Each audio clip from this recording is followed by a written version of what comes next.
नमस्कार प्यारे बच्चों, बहुत बहुत स्वागत है आप लोगों का सिंपल एजुकेशन में। दोस्तों, आज की इस वीडियो में हम लोग बात करेंगे कक्षा 9 की 8 मार्च की सामाजिक विज्ञान की असेसमेंट वर्कशीट नंबर 16 के बारे में। यह वर्कशीट अर्थशास्त्र की पाठ्य पुस्तक के तीसरे अध्याय निर्धनता एक चुनौती से ली गई है और इसमें कुछ सवाल हमारे सामने दिए गए हैं जिनका जवाब हमें देना है। सबसे पहले 5 सवाल हैं जिनका जवाब हमें देना है और उसके बाद एक अनसीन पैसेज दिया गया है, अपठित गद्यांश, जिसको पढ़कर हमें उसमें पूछे गए सवालों का जवाब देना है। तो सबसे पहले जो सवाल हमारे सामने दिए गए हैं हम उनके जवाबों को लिखेंगे और जानेंगे कि वो कौन से सवाल हैं और कैसे हम उनके जवाब को लिख सकते हैं। उसके बाद उन सवालों को हल करने के बाद हम पुनः इस वर्कशीट पर लौटेंगे और दिए गए गद्यांश को पढ़ने के प्रयास करेंगे। तो चलिए बिना वक्त जाए किए हुए आरंभ करते हैं आज की इस वीडियो में कक्षा 9 की 8 मार्च की सामाजिक विज्ञान की असेसमेंट वर्कशीट नंबर 16 का अध्ययन निर्धनता एक चुनौती के बारे में। प्यारे बच्चों, यहाँ स्थान की कमी है, इसलिए यहाँ हम इन सवालों के जवाबों को नहीं लिख सकते, इसलिए अन्यत्र हम जानेंगे कि ये सवाल कौन से हैं और इनका जवाब हम कैसे लिख सकते हैं। तो चलिए बढ़ते हैं आगे और देखते हैं सवालों के जवाब। पहला सवाल है कि सामाजिक वैज्ञानिकों द्वारा परिभाषित निर्धनता के सूचक क्या हैं, और इसके जवाब को हम इस तरीके से लिख सकते हैं कि सामाजिक वैज्ञानिक अशिक्षा, कुपोषण के कारण घटी हुई रोग प्रतिरोधक क्षमता, सफाई और साफ पेयजल का अभाव आदि को निर्धनता के सूचक मानते हैं। अर्थात हमने जो कैलोरी वाला उदाहरण पढ़ा था, सामाजिक वैज्ञानिक निर्धनता को केवल वहीं तक सीमित नहीं रखते बल्कि इसके साथ साथ वो अशिक्षा और सही भोजन ना मिलने के कारण जो शरीर में इम्यूनिटी पावर है उसकी कमी हो जाना, साफ पानी का अभाव आदि को भी निर्धनता का सूचक मानते हैं। अगला सवाल है कि किन लोगों को गरीबों में सबसे अधिक गरीब माना जाता है? अपने जवाब का समर्थन देने के लिए कारण दीजिए। इसके जवाब को हम इस तरीके से लिख सकते हैं कि वे लोग जो अपनी मूलभूत आवश्यकताओं, रोटी, कपड़ा और मकान आदि को पूरा करने में असमर्थ है, वे निर्धन है। किंतु समाज में कुछ वर्ग ऐसे हैं जिनकी संसाधनों तक पहुंच नहीं है और वे दूसरों पर निर्भर हैं, वे गरीबों में सबसे अधिक गरीब हैं, जैसे स्त्री, लड़की, वृद्ध आदि।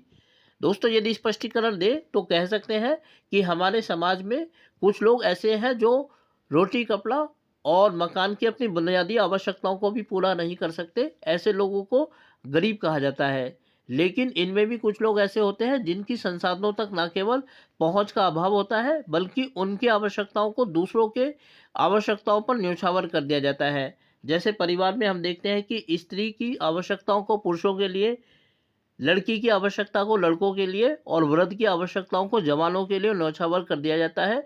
तो ये समाज में गरीबों में भी सबसे गरीब वर्ग है और ये अपनी आवश्यकताओं को पूरा करने के लिए दूसरे लोगों पर निर्भर है। अगला जो सवाल है वो इस प्रकार है कि भारत में निर्धनता रेखा का अनुमान कैसे लगाया जाता है, और इसके जवाब को हम इस तरीके से लिख सकते हैं कि भारत में निर्धनता रेखा का अनुमान आय के आधार पर लगाया जाता है। यदि कोई व्यक्ति ग्रामीण क्षेत्र में प्रतिदिन इतने पैसे कमाने में असमर्थ रहता है कि उसे भोजन से 2400 कैलोरी प्राप्त हो सके तो वह गरीब है, जबकि शहरी क्षेत्रों में यह कैलोरी की मात्रा 2100 है। तो प्यारे बच्चों, अगर स्पष्टीकरण दे तो हम कह सकते हैं कि भारत में आय को गरीबी का पैमाना माना गया है। यदि प्रतिदिन कोई व्यक्ति ग्रामीण क्षेत्र में इतने पैसे नहीं कमा सकता कि वो भोजन से मिलने वाली 2400 कैलोरी को प्राप्त कर सके तो वो गरीब माना जाएगा। इसी प्रकार शहरी क्षेत्र में यदि कोई व्यक्ति इतने पैसे कमाने में असमर्थ रहता है कि वह अपने भोजन से प्रतिदिन 2100 कैलोरी प्राप्त कर सके तो वह भी निर्धन कहलाएगा। इस प्रकार ये सब आय के आधार पर तय किया जाता है। अगला सवाल इस प्रकार है, क्या आपको लगता है कि भारत में निर्धनता को अंतर्राज्यीय असमानताएं हैं? स्पष्ट कीजिए।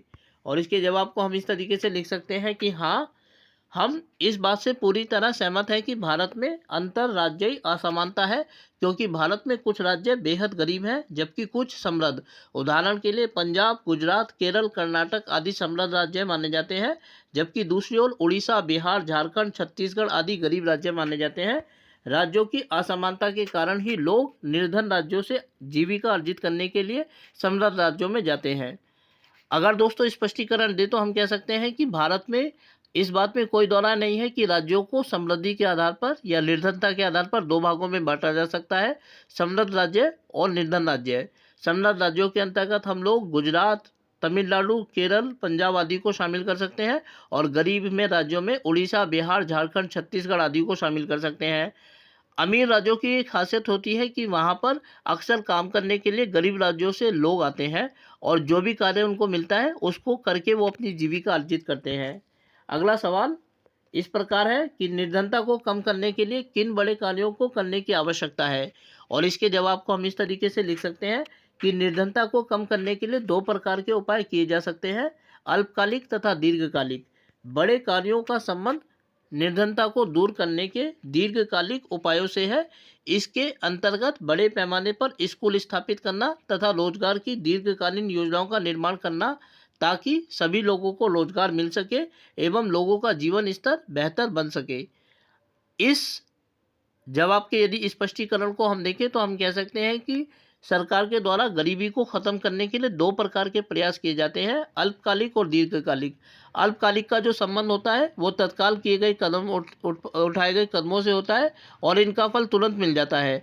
जबकि यदि दीर्घकालिक की बात की जाए तो इनको लागू करने में समय लगता है, लेकिन ये लंबे समय तक फायदा देते हैं। बड़े पैमाने पर स्कूल खोलना और अच्छी रोजगार योजनाओं का निर्माण करना दीर्घकालिक योजनाओं के अंतर्गत शामिल है।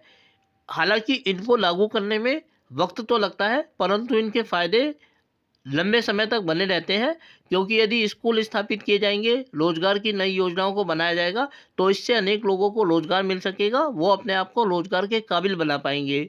इससे उनका जीवन स्तर बेहतर होगा और उनकी आजीविका के जो स्रोत हैं वो बढ़ेंगे। इस प्रकार निर्धनता नियंत्रित हो जाएगी।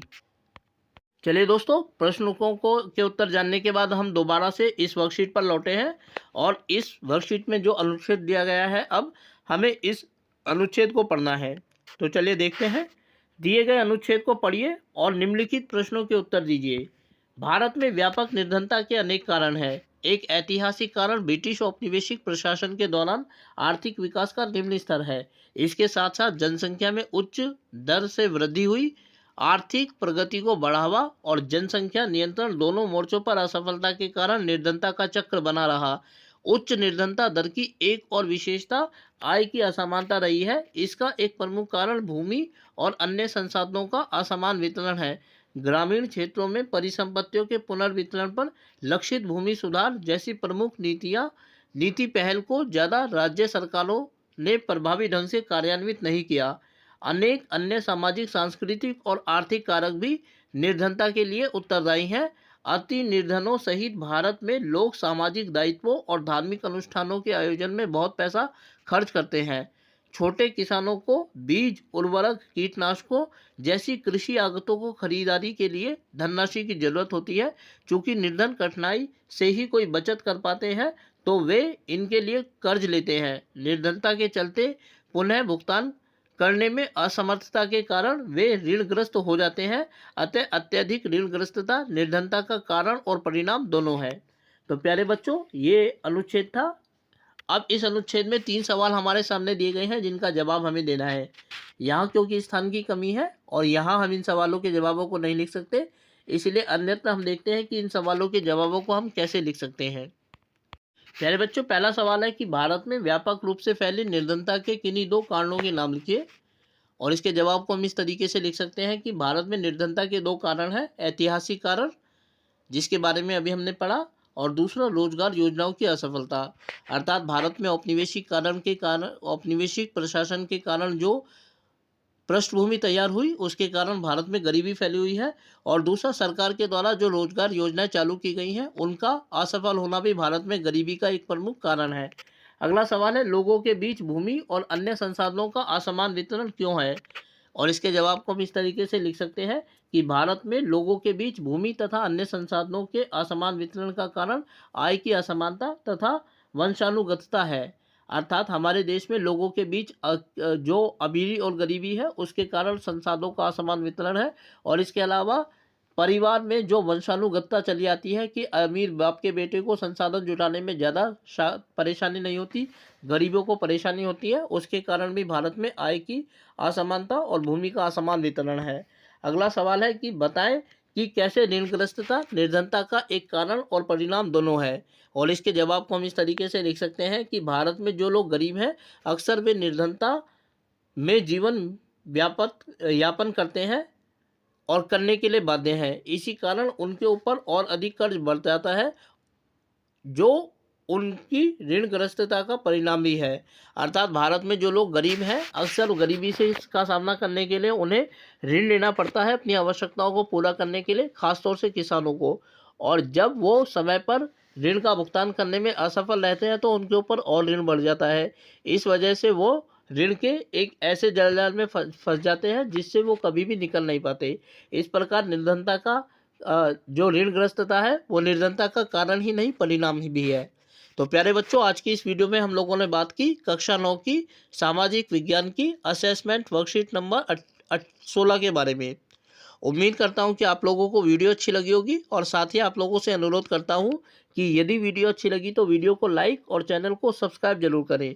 इसके अलावा आगे आने वाले अन्य दिनों में अन्य वीडियोस को देखने के लिए जुड़े रहें मेरे साथ मेरे इस यूट्यूब चैनल पर जिसका नाम है सिंपल एजुकेशन। फिलहाल आप लोगों से विदा लेना चाहूँगा। वीडियो को देखने के लिए आपका बहुत बहुत धन्यवाद।